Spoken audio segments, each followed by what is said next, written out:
Seorang guru di Malaysia menyatakan bahwa alat musik tradisional Indonesia yaitu gamelan, yang dikatakan berasal dari Pahang.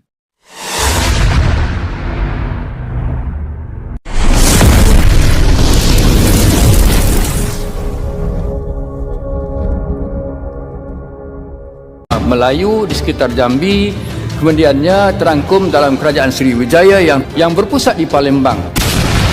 Jadi kemuncak kegemilangannya, Sriwijaya telah membina sebuah candi besar yang bernama Borobudur. Candi Borobudur ialah salah satu pencapaian tinggi peradaban Melayu. Ternyata, ada sekelompok profesor dari Malaysia yang dengan berani dan tanpa rasa takut membuat pernyataan yang begitu kontroversial hingga bisa membuat siapa saja tercengang.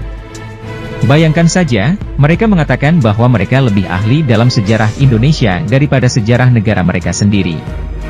Sungguh klaim yang luar biasa bukan? Dan tak hanya itu, mereka juga dengan pedenya mengaku sebagai bagian dari ras Melayu, ras yang mereka klaim sebagai ras tertua dan terbanyak di bumi ini. Wow! Mirip drama emak-emak yang penuh intrik dan sensasi. Emak-emak memang selalu punya cara untuk membuat kita semua terpesona dengan kelucuan dan keunikannya. Tapi tunggu dulu, ceritanya belum berakhir. Ada lagi, teman baik, dari emak-emak kita ini, yaitu Malaysia. Dengan nada yang penuh keyakinan, para profesor Malaysia tersebut mengemukakan pandangan mereka yang menggemparkan, bahwa mereka jauh lebih memahami sejarah Melayu di Indonesia daripada di Malaysia sendiri. Seolah-olah mereka memiliki kristal bola yang dapat melihat masa lalu dengan jelas. Sekarang, mari kita bicara realita.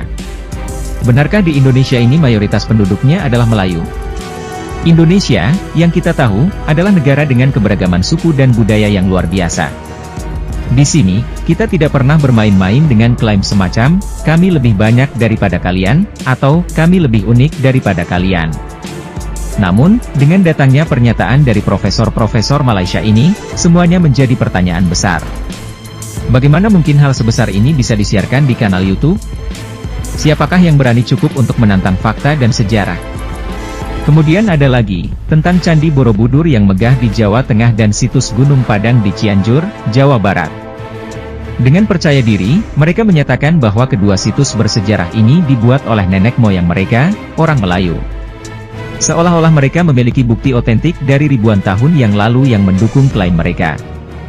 Sekarang, bayangkan betapa terkejutnya kita semua, khususnya warga Jawa Barat dan Jawa Tengah. Bagaimana mungkin? Sejak kapan Candi Borobudur dan Gunung Padang menjadi bagian dari warisan sejarah Melayu? Dan bagaimana dengan klaim bahwa orang-orang Melayu sudah ada di Indonesia sejak 20.000 tahun yang lalu? Namun, meskipun klaim ini begitu mengejutkan, kita juga harus mengakui bahwa Gunung Padang memang menjadi magnet bagi wisatawan dari seluruh dunia, termasuk dari Jerman, Cina, Yunani, dan tentu saja, Malaysia. Dan, ironisnya, bukan hanya wisatawan asing, tetapi juga Malaysia yang merasa bahwa monumen-monumen tersebut adalah milik leluhurnya. Setelah melalui perjalanan berita yang penuh dengan sensasi dan kontroversi ini, bagaimana pendapat kalian? Apakah kalian percaya dengan klaim dari profesor-profesor Malaysia tersebut? Atau kalian memiliki pandangan sendiri tentang hal ini? Silakan berikan pendapat kalian di kolom komentar. Terima kasih dan selamat berdiskusi, merdekalah kita seutuhnya, merdeka.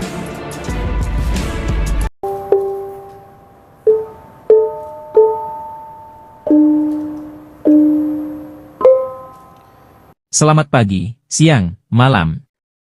Untuk yang menonton video ini, klaim atas budaya Indonesia yang dilakukan Malaysia ini cukup membuat jengkel. Seorang guru di Malaysia menyatakan bahwa alat musik tradisional Indonesia yaitu gamelan, yang dikatakan berasal dari Pahang. For your information, gamelan sendiri merupakan alat musik tradisional yang sering ditemui di berbagai daerah di Indonesia, seperti misalnya di Jawa, Bali, Madura, dan Lombok. Istilah gamelan Jawa mengacu secara umum kepada gamelan di Jawa Tengah. Alat musik ini diduga sudah ada di Jawa sejak tahun 404 Masehi. Hal tersebut terlihat dari adanya penggambaran masa lalu di relief Candi Borobudur dan Candi Prambanan. Dan seharusnya Malaysia malu mengklaim karena penetapan gamelan sebagai Intangible Cultural Heritage atau Warisan Budaya Tak Benda, WBTB, ditetapkan pada sidang UNESCO sesi ke-16 Intergovernmental Committee for the Safeguarding of the Intangible Cultural Heritage di Paris, Perancis pada 15 Desember 2021. Melalui penetapan ini, gamelan resmi menjadi warisan budaya dunia dari Indonesia.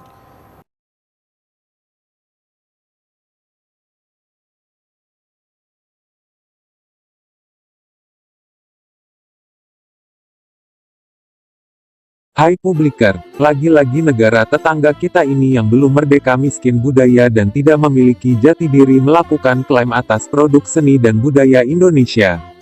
Setelah beberapa waktu lalu mereka gagal mengklaim reok Ponorogo, angklung, batik, rendang dan masih banyak lagi klaim-klaim yang tak mendasar yang dilakukan negeri asuhan Istana Buckingham itu terhadap Indonesia. Masyarakatnya yang tidak tahu malu serta pemerintahannya yang tidak tahu diri selalu terus mengklaim apa yang ada di Indonesia. Bahkan alat musik gamelan yang notabene merupakan alat musik tradisional bernada pentatonik dari Jawa, Sunda, Bali atau bahkan Madura ternyata diklaim juga oleh negara tetangga sebagai bentuk alat musik bernama gamelan Pahang. Sebenarnya mereka itu bangsa apa sih? Kenapa mereka tidak memiliki kebudayaannya tersendiri? Apakah mereka bangsa yang sampai detik ini belum merdeka itu terlahir dari batu sehingga tidak memiliki jati diri dan kebudayaannya sendiri? Tetapi mereka sungguh tidak tahu malu dan tak punya adab, bahkan sekelas candi pun mereka klaim. Sudah miskin budaya, tidak punya jati diri, belum merdeka sampai saat ini, tetapi anehnya mereka begitu sombong dan jumawa mengatakan negara mereka pusatnya kebudayaan Nusantara. Aneh kan mereka ini? Kalau negara mereka sebagai pusat kebudayaan Nusantara, seharusnya negara mereka penuh dengan peninggalan-peninggalan bangunan bersejarah, artefak prasasti dan lain sebagainya. Bagaimana menurut teman-teman semua, apakah mereka manusia tamadun dan beradab di mana bahkan Nabi saja mereka klaim? Jangankan hanya gamelan sekelas Nabi mereka berani mengklaimnya.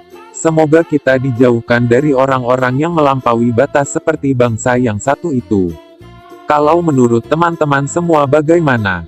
Silahkan tuliskan keresahan kalian di kolom komentar. Jangan lupa dukungannya, like, komen, dan subscribe.